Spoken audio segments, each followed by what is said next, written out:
Marvin hasn't seen shit, for those of you that are new. So every month, Dusty or I pick a movie, we alternate and make Marvin watch something that we think he should see. And this month was my pick. And I chose one of my all-time favorite movies, Eternal Sunshine of the Spotless Mind. If you knew the outcome of a specific thing in your life, and the outcome is bad, would you continue on that path despite knowing there's an unhappy ending? And that's kind of what Eternal Sunshine of the Spotless Mind explores. This film became a cult classic in the years since its release, came out in 2004, and it's considered by many critics as one of the best films of the 2000s and one of the greatest films of all time. So let's find out what Marvin over here thought about it, having watched it for his first time. I haven't watched this in a long time, by the way, so this was kind of fresh to me. For being one of my favorite movies, I haven't watched it in a while either. This is a love story. It's a love story with a bit of a twist. It's a love story with a bit of sci-fi injected into it. It's about a relationship between our two main characters, Joel Barish, played by Jim Carrey, and Clementine Krasinski, played by Kate Winslet. Their relationship basically goes to shambles. And in this world, there is a medical procedure that allows you to target and erase specific memories. Joel finds out that Clementine, after a big fight they have, chooses to have the procedure done to erase him from her memory. And sort of in an act of defiance, he says, you know what? I'm going to do the same thing. Mm-hmm. And he has her erased from his memory. While under the effects of the procedure, he decides, well, I don't actually really want to do this. I don't want to forget her. We're basically seeing the story of their relationship play out from the end to the beginning of it, but very fragmented and weird because as we're experiencing it, it's his memory being deleted, like one by one. I think this is definitely the best romance movie I've seen. This is probably my favorite, or one of the... Is this my favorite Make Marvin watch so far? Really? Ooh. Better than Children of Men? Yeah, probably better than Children of Men. Beverly Hills Cop is a banger too. I'm glad you liked it because I was afraid you were going to find it boring. Because it's slow. No, not it's not a fast-paced movie. I mean, it's kind of slow, but it's also not a very long runtime. If you're not sure what you're diving into and you're like Jim Carrey, you're like, oh, this is going to be hilarious. I gain a lot of respect for Jim Carrey from watching him in this. Because I haven't really seen any of the other, like I don't think I've seen like The Truman Show or whatever the. So he's just a good actor, but actually, it's funny they actually cast him specifically because Joel, the character he plays, is sort of a very introverted and like nervous guy. But they cast Jim Carrey because he has this like everyday appearance, and believe it or not, because of his comedic ability, even though there wasn't much of it in the film. Jim Carrey mentions a conversation he had with Gondry a year before they started shooting Eternal Sunshine. And this happened to be right after Jim Carrey had gone through a breakup. Michelle Gondry reportedly saw that Jim Carrey's emotional state at the time was like, he quoted, so beautiful, so broken, that he asked him to stay that way for 1 year to fit the character. Jim Carrey commented, that's how up this business is. Yeah, seriously. That's funny. And we talk a lot about Jim Carrey, but I think Kate Winslet was so good in this too. Yes. Yeah, she was amazing. Absolutely. She was actually nominated for Best Actress for this movie. So our other cast members, we got Tom Wilkinson as Dr. Merziak. He's the guy who created this technology that wipes your brain. We have Elijah Wood as the creep Patrick. Mark Ruffalo as the and the tech guy who works for the company, Stan. So weird to see him in anything else now. Yeah, right. Kirsten Dunst as Mary, the secretary. David Cross as Jim Carrey's like brother-in-law or something. His wife, played by Jane Addams, Carrey. During the course of the movie, while we're witnessing their relationship through his fractured memories, there's the, I guess, real life subplot that's going on outside of his memory, which is between Tom Wilkinson's character, Elijah Wood, Mark Ruffalo, and Kirsten Dunst. That threw me off. I will just go ahead and say I did not expect that plot twist. That was the biggest plot twist in the whole movie for me. Well, it just reiterates, I think, one of the points of the movie. The movie opens, and there's a cold open where Joel is on his way to work. He kind of wakes up in the morning, and he's like, he's kind of like down and feeling miserable. We hear the narration of what he's writing in his journal, and he's on the train platform going to work. Random act of spontaneity. He decides to catch a train out to Montauk. Also, a lot of familiar locations in this movie for me. The town that he lives in the film, Rockville Center, is like 5 minutes away from me and 5 minutes from where I grew up. Anyway, he goes out to Montauk and he runs into our girl Clementine. These are just two people that, let's face it, they're not compatible. They do not have a compatibility. in terms of their personalities. You know what I mean? Right. And I think that's like that's the point, right? Maybe. I mean, what is compatibility? Well, that's what the movie explores, right? But it turns out this cold open of them meeting is actually the ending of the film after they both have the I love procedures that so done. much. Like to tie it all in. I love that. Yeah. Did you cry? Almost did. I cried a lot. Shocker. They're with each other when they realize that they had each other erased. The ending of the movie is them deciding to, despite Acceptance. despite knowing that their relationship ends in failure, they still want to be together, or at least be together for the allotted amount of time that they could take each other's bullshit. Like I said in the beginning, if you knew the outcome of something in your life, would you do it anyway? Or how would you do it? Would you try to do it differently? So there's a lot of themes at play in this movie. Yeah. There's the theme of fate or destiny or whatever the fuck.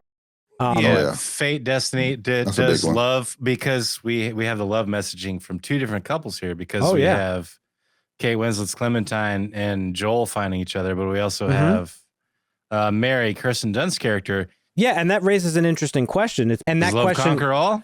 Does love transcend all? Or are we even in control of our own destinies? Fate versus free will. Some would say yes, some would say no. But you could argue the counterpoint in this movie that he chose to ignore all the things, but then he fought against it. But in IRL science, that stands for in real life, folks, research tells us that we may actually not be as in control of our own destinies as we think we are. The question of free will gets thrown around a lot in real life on the basis of religion and stuff like that. But science suggests that we might not actually have free will, and not in the religious sense. These studies have extensive studies have shown that every decision that we make, that we think we're making consciously, is nothing more than the sum of our life experiences. So much so that in some studies, it can be determined what somebody will choose given the choice between option A or B, heads or tails. Like, you could predict to a certain degree of accuracy what somebody will choose based on their predisposition. Yes, if you gather enough information on a person, you can predict with some certainty, but there are always outliers and there are always unpredictable choices that you can't account for, which is something that is kind of taken into account for this. The other thing that it speaks to, and this is, I think, the most important part of the movie, is that our memories are important. Yes, because we pass them on. It's in our DNA. We pass them on, and we are the sum of our experiences. Whether it controls our decisions or not, it's still part of who we are. All these themes are at play in this movie, but again, the central theme, I think, is using the past as a way to grow, right? Yes. I think we've talked about movies having ambiguous endings before, and this has, I think, a pretty ambiguous ending in the sense of, like, yeah, they're going to give it another shot, knowing what they know, that they are that they grow to just dislike each other and eventually break up, but they're still willing to give it a chance. But I think it's ambiguous in the sense of, will it succeed this time, knowing what they know, or won't it? And that, I guess, kind of plays into the destiny thing. Are they destined to just hate each other, or can they use the knowledge of what bothered them about each other to grow as people and be together? And that's why I mentioned earlier that at face value, they are very incompatible. But I don't think incompatibility matters as long as there are certain features of a relationship that I think are important, like communication and trust and openness, and things that allow you, just because you're incompatible with somebody, doesn't mean you can't be with them. It just takes a little bit extra work. And there's a very little subtlety that I'm curious if you guys noticed. And I don't know that I've ever noticed it before until this particular time watching it, but the relationship between David Cross's character Rob and his wife Carrey, I think, is where Jim Carrey and Kate Winslet will end up, because David Cross and Jane Addams, Rob and Carrey, they are bickering in every scene they're in together. Yes. And they're always at a disagreement. They're always throwing at odds. shit at him, and he's like, you want to smoke a joint? Enough already. Yeah. But seemingly, based on all the information we have of them, are in a pretty well-functioning relationship. Like, they're still together. So I think they are there to represent, like, just because you argue and bicker, and of course there's going to be things you don't like about somebody or disagree with about somebody, like, it could still work. You'd still be together. Those things are kind of meaningless if love is there. If love is there, love does conquer all usually in a strong relationship.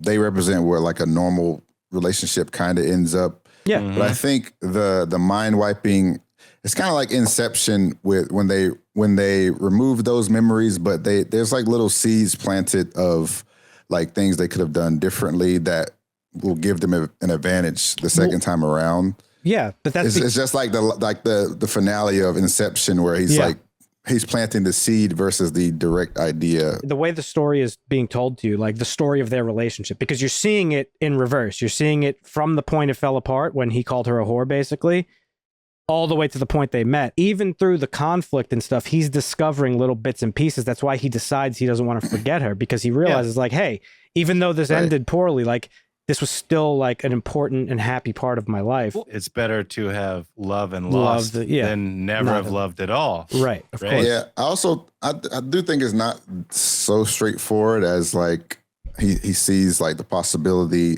or, you know, like he wants to hold on to the happy points. I think the problem is all the negative stuff is what is getting erased out first as we're going back in time. So at first he's not like, oh, I want to keep these memories. It's only until all the negative stuff gets erased is when he's like, oh, okay, I do want to keep these memories. But it's like, right. Well, you can't just factor out all of the negative things because those of course played a part into the absolutely absolutely not. Up. That's why Mary, Kirsten Dunst's character, is, I think, a really important figure, because as you said, they can't just erase the negative and leave the positive, because he'd still remember her. They have to get rid of it all. They have to get rid of it all. But and therein lies the question. But Kirsten Dunst's character is extremely important, perhaps the most important character in the movie, because her experience explains that even though she had his memory, she had the memory of him wiped, or their relationship together wiped, you really can't get away with it, get rid of it all, because the subconscious is just too powerful of a thing. It is,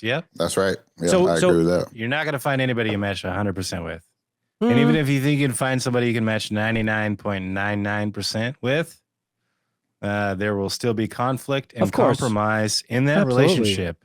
And in those relationships, you have to discover what you're willing to compromise and what you're willing to live with.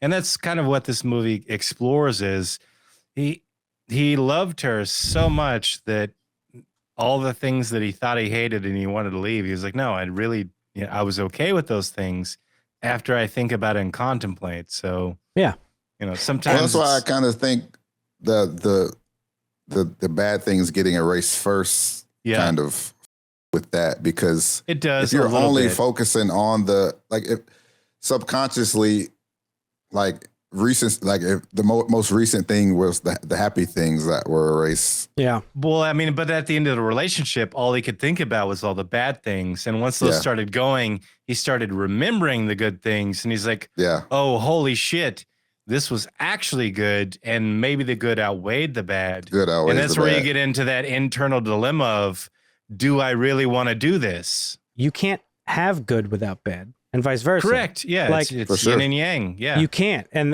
the good side and the dark side. No relationship is perfect. You could get along with somebody, like you said, 99.999%, but there's still going to be 0.01% still matters. There's still going to be something there. And it's how you deal with that makes or breaks a relationship. And by the end of the movie, I think you're really left on while it is a little bit ambiguous of whether or not they'll work out for the long run, or if they're doomed to just fail again on repeat. I personally take it on the more positive note that both of them are left with the thought that, like, well, hey, I was with this person for 3 years. Obviously, there's something about them that I love and cherish enough so that I was so heartbroken that I would have them erased from my memory. Yep. It meant something. That I'm willing to go through that again. And now, hopefully, with this new knowledge, we could, do a better job this time around. And I think they both sort of feel that way at the end of the movie. So I exit the movie on a more positive note. What about you guys? Mine is a little kind of worse, maybe. You think they're doomed to fail again? Well, Clementine was very impulsive. So that's why she got it. So that's why she got the procedure done. he was just trying to get back at her. So that's why he got it done. I think the reason that these people maybe crave the relationship afterwards is like when they remove this stuff from their brains, the brain's like fighting to maybe get back what was taken from the brain. So it may seem like they're fighting for this relationship from a place of like love and all this, but scientifically, maybe the brain is just trying to replace the memories that was taken. Maybe that's interesting. I never thought of that. Well, yeah. And you also get into the argument of the relationships out of convenience, where sometimes people are together longer than they should be, just because it's convenient for their lifestyle, and they're miserable, and they should probably leave each other. You guys know me. I don't believe in like anything, so I don't really have these like, you know, thoughts of like, oh, meant to be together or soulmates or whatever. But I think soulmates, yeah. But I do think that there are people that are the closest possible thing to what a soulmate could be. I do think that exists. I think there are people that we are like max compatible with out there. I guess that's like the final question, right? Are they meant to be together or not? Is it fate? Is it fate? Will? Is it not? Is it free will? Yeah. Right. But ultimately, I think it's a movie about the value of memory. And it reminds us the importance of embracing the entirety of our experiences, both the good and the bad. These experiences and memories, regardless of the emotional weight they have on us, shape our identities. They guide our actions to some extent. To what extent, we don't know yet. But ultimately, that's what makes us human, right? I'm glad you liked it. I thought there was a part of me that thought maybe you would find it boring, but it has an 8.3 on IMDb. I got bumped that up to a 9. I'm right there with you. Yeah. It's a solid 9 for me. I'll give it a 9. That's shit. It's the highest score I'll give a film, but this one's up there. Yeah, 9's across the board. I mean, so it's about love. That's life. Life is messy. There's going to be a disdain sometimes. It's about living through that and fighting through that and still loving that person and making each other better people. Saying, what if it's worse and it's like, oh my God, this ending was way worse. Oh, then they just go their separate ways. Yeah, but they'll be stuck with like double trauma at that point. Yeah. Double trauma. Awesome movie. Glad you liked it. It's definitely on my Mount Rushmore of films. But what do you folks think? Are they destined to fail yet again? Or will their relationship be stronger because of this experience? Let us know in the comments what your theories are about that and their fate. Leave a like on the video, I guess, if you liked the conversation, and perhaps consider subscribing.